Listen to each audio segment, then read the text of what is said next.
இந்த ஜனங்களே வாரோம், பண்ணின ஜெபத்தையே பண்றோம், ஒரு ஆளு கூட புதுசா வரல. இது எப்படி எழுப்புதல்னு சொல்ல முடியும்? நல்லா பிரசங்கம் பண்ணிட்டோம், எழுப்புதலா?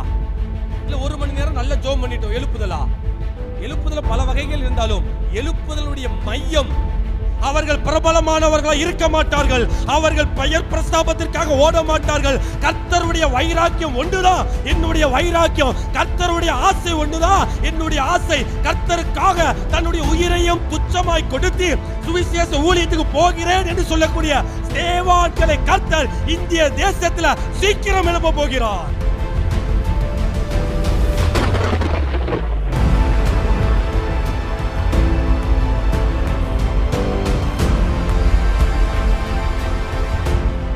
ரட்சிப்பின் சுவிசேஷத்தை யாருக்கு அறிவிக்க வேண்டும்?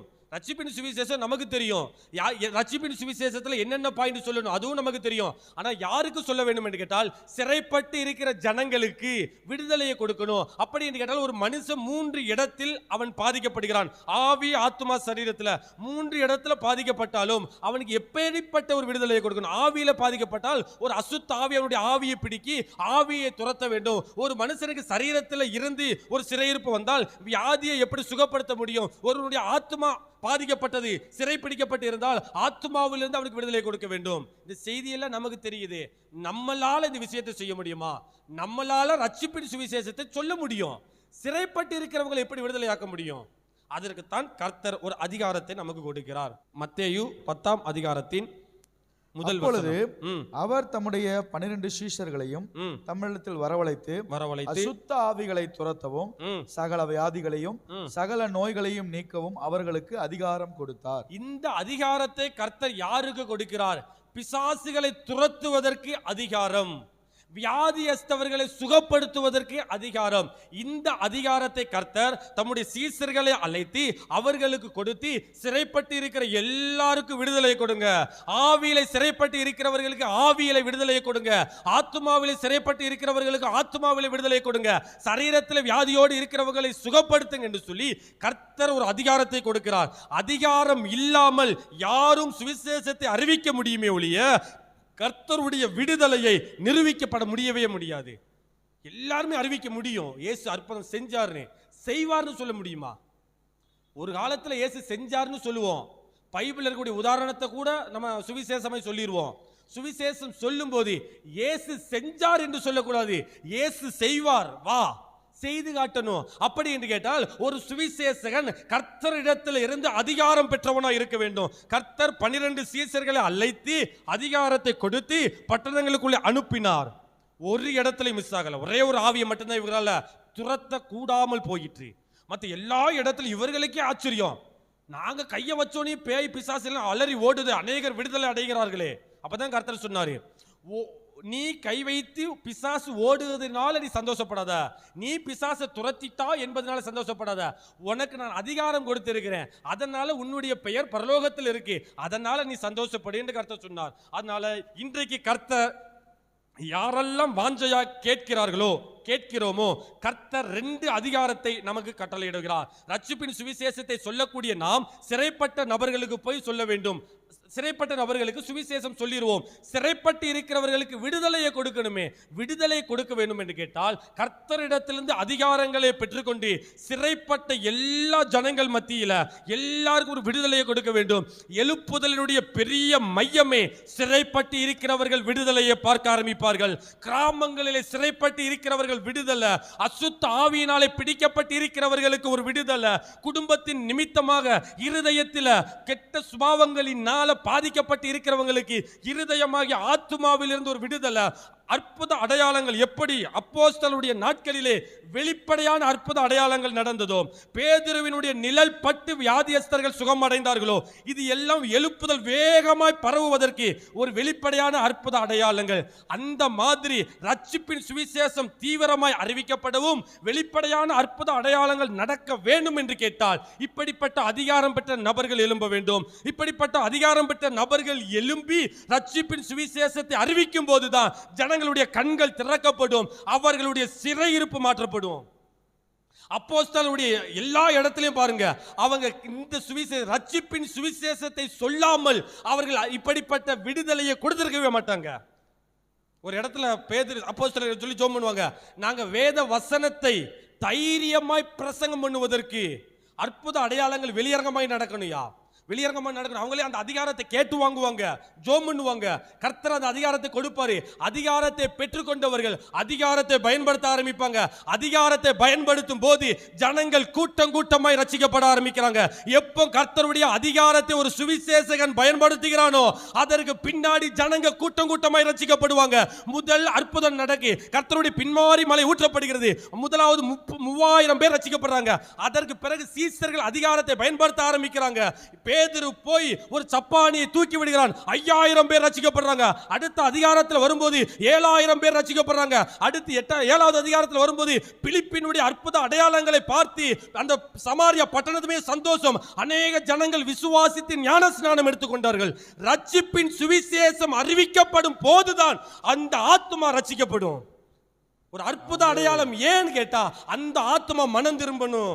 சிறையிருப்பில் இருக்கக்கூடிய நபர்களுக்கு ஒரு விடுதலையை கொடுக்க வேண்டும் என்று கேட்டால் சிறையிருப்பில் இருக்கக்கூடிய ஜனங்களுக்கு ஒரு மெய்யான விடுதலையை நம்மளால கொடுக்க முடியும். நாம் கொடுக்க ஆரம்பிக்கணும். அப்படி என்று கேட்டால் ரட்சிப்பின் சுவிசேஷத்தை அறிவிக்கும் போது ஜனங்கள் விடுதலை அடைகிறார்கள். ரட்சிப்பின் சுவிசேஷத்தை அறிவிக்கும் போது ஜனங்களுடைய கண்கள் திறக்கப்படுகிறது. ரட்சிப்பின் சுவிசேஷம் அறிவிக்கும் போது அடிமைப்பட்டிருக்கிற ஆத்துமா விடுதலையாக ஆரம்பிக்கிறது. இந்த ரட்சிப்பின் எழுப்புதல் நடக்க வேண்டும் என்று கேட்டால் சுவிசேஷகன் எழும்பி ரட்சிப்பின் சுவிசேஷத்தை பிரசங்கம் பண்ண வேண்டும். ரட்சிப்பின் சுவிசேஷம் பிரசங்கம் பண்ணப்படாமல் எந்த ஆத்துமாவும் ரட்சிக்கப்படாது. அப்படி என்று கேட்டால் இந்த கடைசி கால எழுப்புதலுக்கு எவ்வளவு பெரிய பங்கு ஒரு சுவிசேஷகனுக்கு இருக்கு. பாஸ்டர் உள்ள இருப்பாரு, ஒரு சுவிசேஷகன் வெளியே போய் ரட்சிப்பை ரட்சிக்கப்பட்ட ஆத்துமாவை மேய்க்க ஆள் இருக்காங்க, ரட்சிக்கப்பட்ட ஆத்துமாவிட்ட காணிக்கவங்க ஆள் இருக்காங்க, ரட்சிக்கப்பட்ட ஆத்துமாவுக்கு ஜெபம் நடத்த ஆள் இருக்காங்க. ஒரு மனுஷனை ரட்சிப்புக்கு நேரம் நடத்த ஆள் இல்லையே, அதுதான் ஒரு சுவிசேஷகனுடைய வேலை. அந்த வேலைக்கு தான் கர்த்தர் நம்மளை அழைக்கிறார். எப்போ ஒரு மனுஷன் அதிகாரம் பெற்ற ஒரு சுவிசேஷகன் தேசத்தில் எழும்ப ஆரம்பிக்கிறானோ அவனுடைய வாயில் இருந்து சுவிசேஷம் ரட்சிப்பின் சுவிசேஷத்தை கர்த்தர் அவனுடைய வாயிலை கொடுத்து ஜனங்களுக்கு பிரஸ்தாபம் பண்ண ஆரம்பிப்பார். ஜனங்கள் மத்தியில் எப்ப ரட்சிப்பின் சுவிசேஷம் கேட்கப்படுகிறதோ கர்த்தர் அவர்களுடைய சிறையிருப்பை மாற்றுவார். எந்த பட்டணம் எல்லாம் சிறையிருக்கப்பட்டிருக்கிறதோ பட்டணங்கள் சந்தோஷமும் சமாதானம் அடைய ஆரம்பிக்கும். சமாரியா பட்டணத்துக்குள்ள சந்தோஷமும் சமாதானம் வர என்ன காரணம்? ரட்சிப்பின் சுவிசேஷத்தை பிலிப்பு அறிவித்தார். சிறைப்பட்டு இருக்கிற ஜனங்களை விடுதலையாக்கினார். ஜனங்க கூட்டம் கூட்டமாய் ரட்சிக்கப்பட்டார்கள். இதுக்கு பிறகு நீங்க வீட்டில் போய் வாசிச்சு பாருங்க. எங்கெல்லாம் ஜனங்க ரட்சிக்கப்பட்டு இருக்கார்களோ அந்த இடத்துல ரட்சிப்பின் சுவிசேஷம் அறிவிக்கப்பட்டு இருக்கும். சிறைப்பட்டு இருக்கிற ஜனங்களுக்கு விடுதலை கொடுத்திருப்பார்கள். இந்த ரெண்டும் நடக்கும். இந்த ரெண்டும் நடக்கும் போதுதான் ரட்சிப்பின் எழுப்புதல் வேகமாய் பரவ ஆரம்பிக்கும். ரட்சிப்பின் சுவிசேஷத்தை அறிவிக்கும் போது அற்புத அடையாளங்கள் நடக்க ஆரம்பிக்கும். இந்த கடைசி கால எழுப்புதல்ல மிக பிரதானமான ஒரு பகுதி. இந்த கடைசி கால எழுப்புதலுக்கு 7 முகங்கள் உண்டு. நம்ம தியானிச்சிருக்கிறோம். 7 முகம், 7 விதத்தில் இந்த கடைசி கால எழுப்புதல் பிரகடமாகும். அது வெளியரங்கமாகும். அதுல ஒன்று ரட்சிப்பின் எழுப்புதல். இதுக்கு முன்னாடி தியானிச்சு ரட்சிப்பின் எழுப்புதல். கூட்டம் கூட்டமாய் ஜனங்கள் ரட்சிக்கப்படுவார்கள். பாவ அடிமைத்தனத்தில் இருக்கிற ஜனங்கள் விடுதலையாகி விடுவித்த கர்த்தரோடு இணைக்கப்படுவார்கள். பாவ அடிமைத்தனத்தில் இருக்கிற ஜனங்கள் விடுதலையாகி விடுவித்த கர்த்தரோடு இணைக்கப்படுவார்கள். இந்த ரட்சிப்பின் எழுப்புதல் எல்லா இடங்களிலும் நடக்க ஆரம்பிக்கும். எங்கெல்லாம் ஜனங்கள் சிறைப்படுத்தப்பட்டு இருக்கிறார்களோ, எங்கெல்லாம் ஜனங்கள் பாதிக்கப்பட்டு இருக்கிறார்களோ கர்த்தர் ஒரு விடுதலையை கொடுத்து அவர்களை ரட்சிப்புக்கு நேராய் நடத்த ஆரம்பிப்பார். கடைசி கால எழுப்புதல்ல ரட்சிப்பு தான் மிக முக்கியமான ஒண்ணு. ரட்சிப்பு இல்லாத எழுப்புதல் எப்படின்னு யோசிச்சு பாருங்களேன். ஜனங்களே ரட்சிக்கப்பட மாட்டாங்க, ஆனாலும் எழுப்புதல், அது எப்படி எழுப்புதல் ஆகும்? அதை எப்படி எழுப்புதல் ஏற்றுக்கிட முடியும்? வந்த ஜனங்களே வாரோம், பண்ணின ஜெபத்தையே பண்றோம், ஒரு ஆளு கூட புதுசா வரல, இது எப்படி எழுப்புதல்னு சொல்ல முடியும்? நல்லா பிரசங்கம் பண்ணிட்டோம், எழுப்புதலா? இல்ல 1 மணி நேரம் நல்லா ஜெபம் பண்ணிட்டோம், எழுப்புதலா? எழுப்புதல பல வகைகள் இருந்தாலும் எழுப்புதலுடைய மையம் ஜனங்கள் ரட்சிக்கப்படணும், புதிய புதிய ஆத்துமாக்கள் ரட்சிக்கப்படணும். இந்த ரட்சிப்பின் எழுப்புதலை கொண்டு வர வேண்டிய பெரிய பொறுப்பு ஒரு சுவிசேஷகனுக்கு தான் இருக்கு.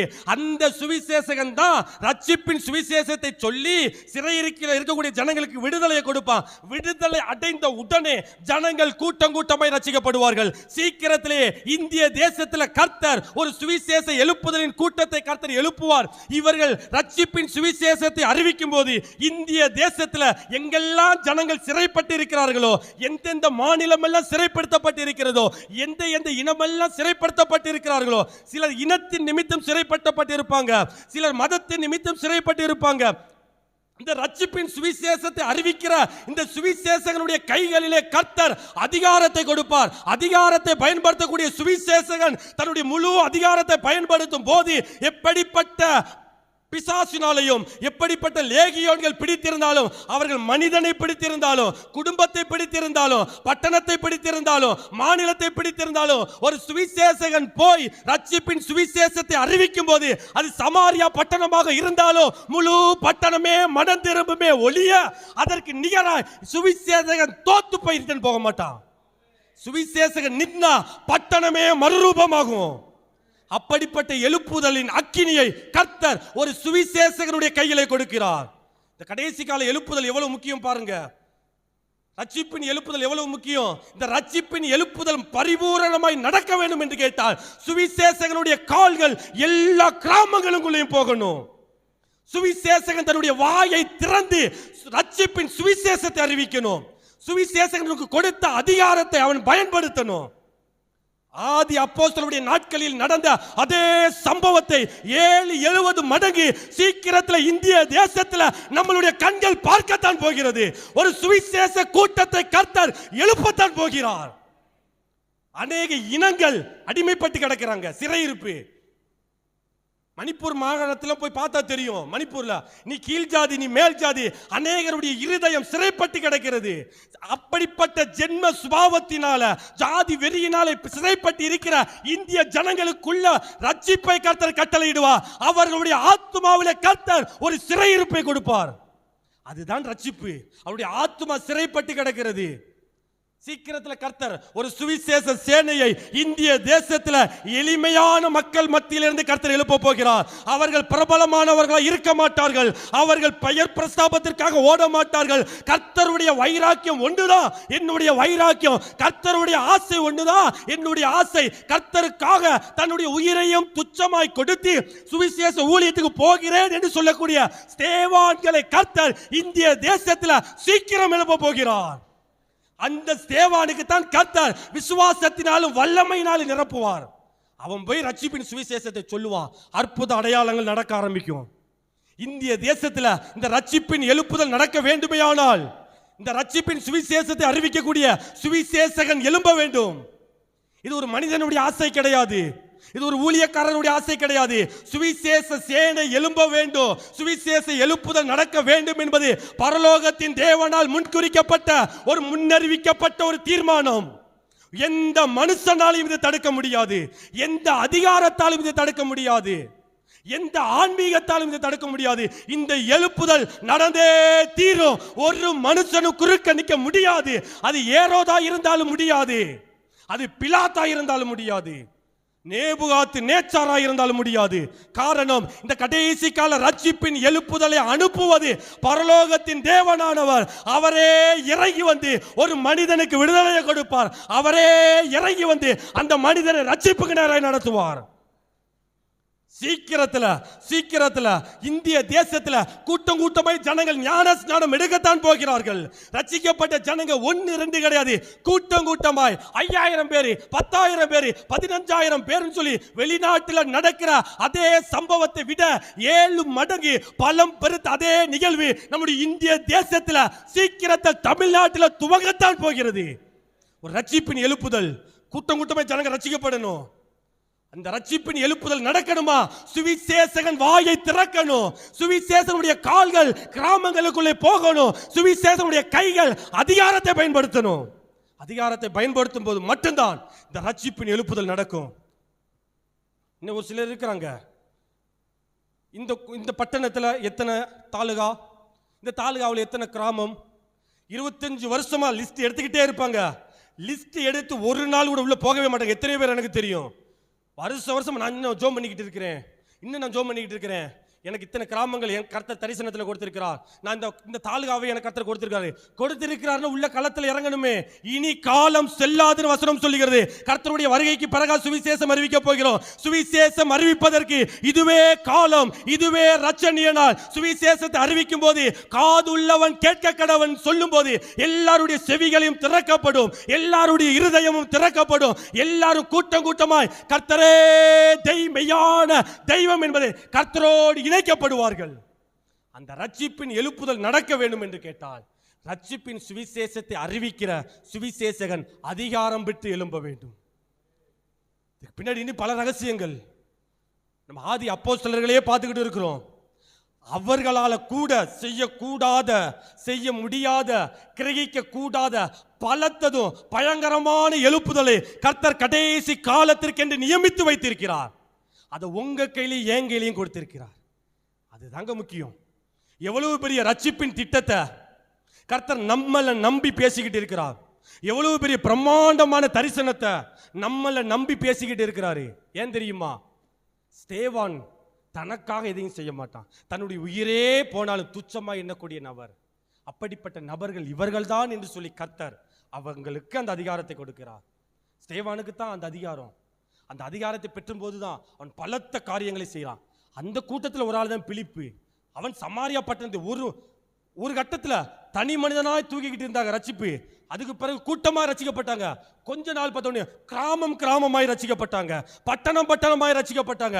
இந்த சம்பவம் சின்ன சம்பவம், இதை காட்டிலும் பலத்த சம்பவமாய் நம்மளுடைய நாட்களில், நம்மளுடைய கடைசி காலத்தின் சுவிசேஷ எழுப்புதலில் அது நடக்கப் போகிறது. அதற்குத்தான் கர்த்தர் நம்மளை அழைத்து வந்திருக்கிறார். இது ஆதி அப்போஸ்தலருடைய நாட்களில் நடந்த மாதிரி கிடையாது. அவங்க ஆரம்பிச்சாங்க, ஆரம்பம் அற்பம், அதுவே அற்பம்னா பார்த்துக்கோங்க. முடிவு சம்பூரணமா இருக்கும்.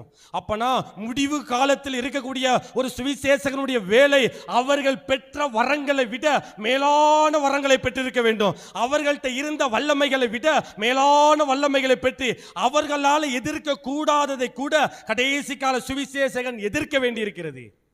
அவர்கள் சந்திக்காத சில பிரச்சனையை நம்ம சந்திப்போம். 6வது நாள் 7வது நாள் தியானிக்கலாம். டெக்னாலஜி, ஆர்டிஃபிஷியல் இன்டெலிஜென்ட் அப்போஸ்தலர்கள் சந்திச்ச பிரச்சனையா? அவங்களாம் சந்திக்காத பிரச்சனை. அப்போஸ்தலர்கள் கூட சந்திக்காத என்னென்ன பிரச்சனைகளை ஒரு கடைசி கால தலைமுறை சந்திக்க வேண்டி இருக்கிறது. இது கடைசி ஒரு 2 நாட்கள் அதை குறித்து நம்ம தியானிக்கலாம். இந்த ஆர்டிஃபிஷியல் டெக்னாலஜி எப்படி உடைச்சு சுவிசேஷத்தை சொல்லணும், அதுல பிசாசு தடையை கொண்டு வந்து எப்படி மேற்கொள்ளணும். ஸோ இதற்கு பிரத்யேக அபிஷேகத்தை கர்த்தர் வைத்திருக்கிறார். ஸோ அதெல்லாம் 6வது 7வது நாளில் நம்ம தியானிக்கலாம். ஸோ இன்றைக்கு கர்த்தர் நமக்கு கொடுத்த ஒரு அதிகாரம், பிசாசுகளை துரத்துவதற்கு ஒரு அதிகாரம், வியாதியிலோடு இருக்கிறவங்களுக்கு, நோய்வாய்ப்பட்டு இருக்கிறவங்களுக்கு விடுதலை, இப்படிப்பட்ட இருக்கிற நபர்களுக்குள்ள ஒரு அற்புத அடையாளங்கள் நடக்கும்போது ஜனங்களுடைய கண்கள் திறக்கப்பட்டு கூட்டம் கூட்டமாய் ரட்சிக்கப்படுவார்கள். இருக்கிற இடத்துல எல்லாருமே எழுந்து நின்று நம்ம ஜெபிக்கலாம். ஒரு கடைசி கால ரட்சிப்பின் எழுப்புதல், ஒரு கடைசி கால ரட்சிப்பின் சுவிசேஷம், சுவிசேஷகனுக்கு தேவையான வரங்கள் கர்த்தர் நமக்கு கொடுக்கணுமே.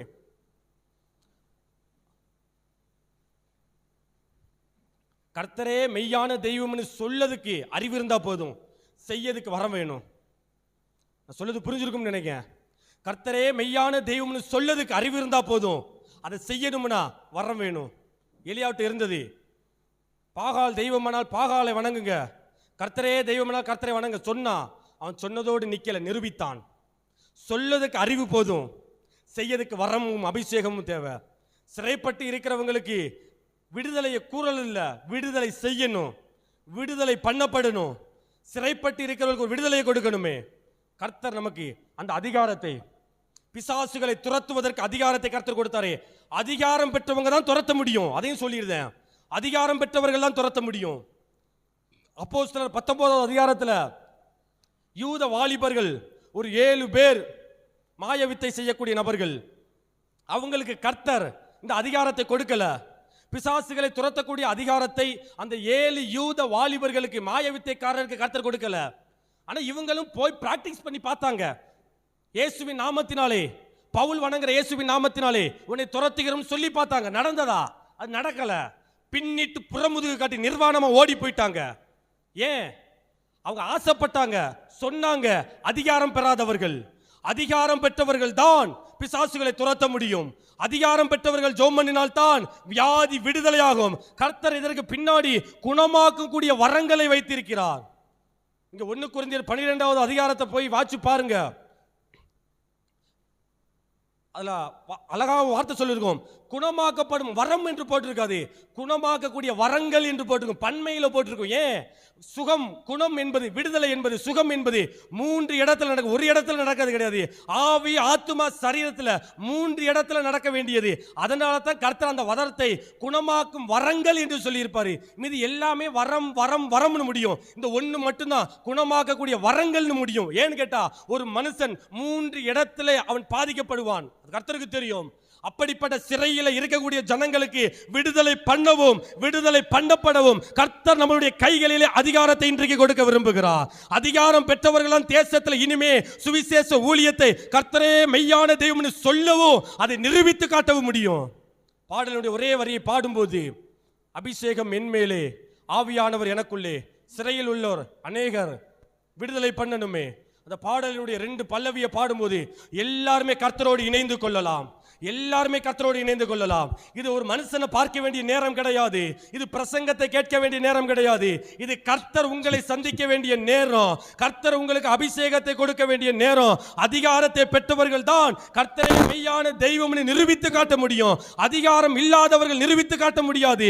அதிகாரம் இல்லாதவர்கள் சொல்லலாம், ஆனா அதிகாரம் பெற்றவர்கள் நிரூபித்து காட்ட முடியும். கர்த்தர் இன்றைக்கு அந்த அதிகாரத்தை கொடுக்க விரும்புகிறார். அந்த பாடலுடைய 2 பல்லவியை பாடும்போது எல்லாம் ஆவியானவரோடு இணைந்து கொள்ளலாம். அபிஷேகத்திற்காக அப்படியே எல்லாரும் ஆயத்தமாகலாம். சிறையில் உள்ளோர் ஆயிரங்கள் விடுதலை பெறணுமே, கட்டவிழ்க்கணும் கட்டவிழ்க்கணும், கட்டுக்களை உடைக்கணும்.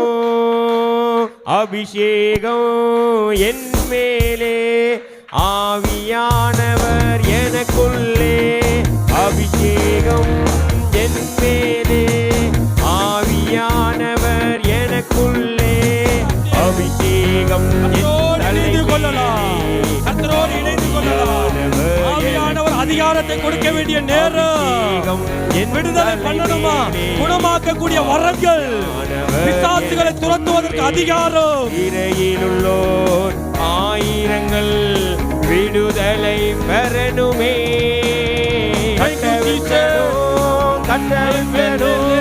கட்டுக்களை உடைக்கணும். அபிஷேகம் ஆவியானவரே, ஆவியானவரே, உங்களுடைய நேரம் வந்துவிட்டது. உங்களுடைய அபிஷேகத்தினால் உங்களுடைய பிள்ளைகளை நிரப்புவதற்கு, வரங்களை கொடுத்து நிரப்புவதற்கு ஆவியானவரே உங்களுடைய நேரம் வந்துவிட்டது. அபிஷேகம் என் தலை மேலே, தேவ ஆவியானவர் வேலை வந்துவிட்டது எனக்குள்ளே. ஓ அபிஷேகம் என் தலை மேலே,